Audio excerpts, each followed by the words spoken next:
Студот пристигна во Прилепски Ореовец.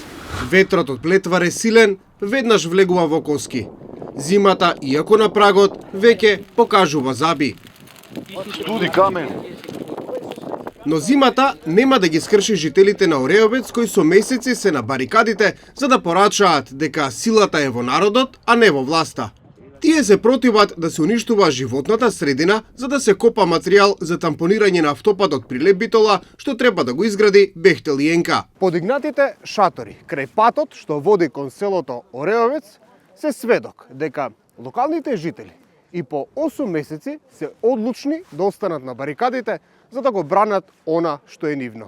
Локалците не отстапуваат од блокадата на патот за да ги спречат машините на Бехтел и ЕНК. Секојдневно со нив се солидаризираат и други, кои им носат храна, вода, топол чај. Ние остануваме до крај. Си ја чуваме имовината и за нашите поколенија, за нашите деца. Сега време во застуде и зато ние поорганизирано донесовме и шатори, оти зимава дојдува тука. Тие не се откажува, ама и ние не се откажуваме. И ние ќе останеме до крај. Ако треба цела зима ќе останеме, разбе. И цел Прилеп ни се приклучува во нашата борба, значи постојано луѓе доаѓаат, носат храна, пијалоци, носат кебиња, носат се што тие мислеле дека нас овде ќе ни биде потребно. Борис Бошковски има што да брани. Тој, иако роден во Ореовец, заминал во странство, а по 60 години се вратил дома и вложил 120.000 евра во куќата. И покрај тоа што надлежните ги уверуваат локалците дека нема опасност, предходните минирања на Бехтел и ЕНК му го оштетиле домот. Бранам свој она што сум направил. Моето го бранам и за поколенијата. Тој е доказ дека селото Присад го уништија. Село Присад не постои. Така и нашето село ќе постои. Илија Трајковски е од Крстец, ама и тој е на барикадите. Се занимава со пчеларство и ја сака природата, но стравува дека ископот ќе значи еколошка катастрофа за регионот. Ќе обстоиме, се дури не се донеси одлука ова одовде да се премести, да нема ископ, ова да заврши еднаш. 7-8 месеци ако се можело да се истраи, ќе истраеме уште 7-8. И ако треба и повеќе, ама ископ нема да има овде, рудник нема да има. Еколошка катастрофа на подрачје кое што има витално значење за градот Прилеп, нема да дозволиме. Ке треба да платите 53 милиони евра на Бехтел и ЕНК. Поранешната опозиција, а сега власт, жестоко го критикуваше договорот со Бехтел и ЕНК. Но сега, од јавното предпријатие за државни патишта, раководено од Коце Трајановски, тврдат дека при изградбата на коридорите 8 и 10 се почитуваат сите законски регулативи и се внимава да се обезбедат сите дозволи и лиценци. Според ЈПДП, Прилеп не се снабдува со вода за пиење од Ореовец.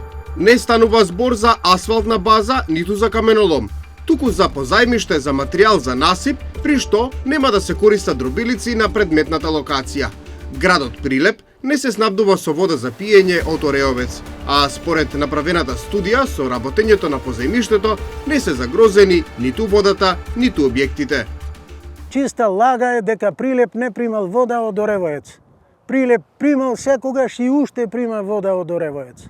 Ореовец, Крстец и Плетвар се трите села кои што многу имаат големо значење за Прилеп. Се однесуваат како со нас, како со терористи, например, како што беше пред 2-3 дена со полицијата.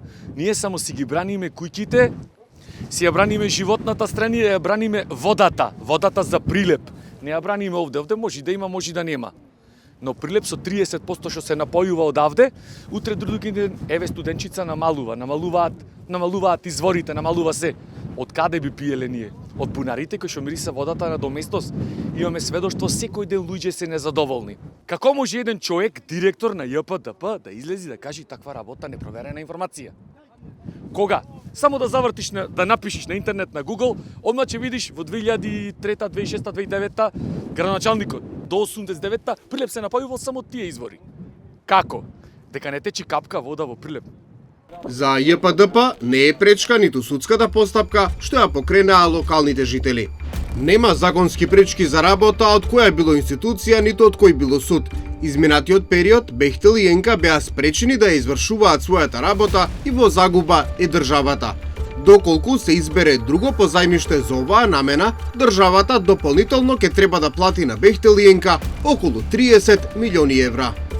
Силниот ветар за Ѓорги е доказ какви ќе бидат последиците по Прилеп ако се дозволи позајмиште на оваа локација. Ветрот нас не дува во лице.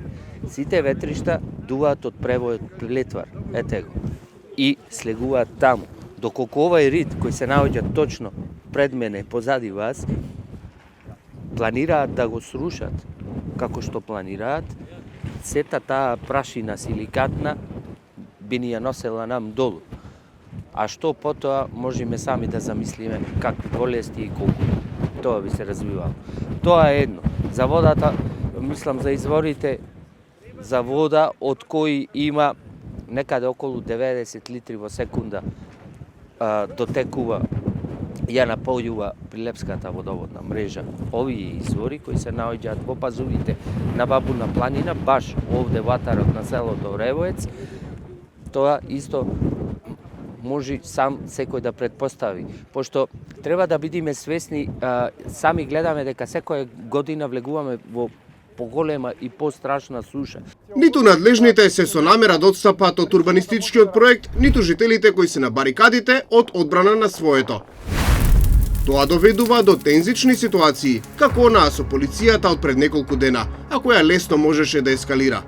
Локалците веќе покажаа дека Ореовец е тврд орев за секоја власт.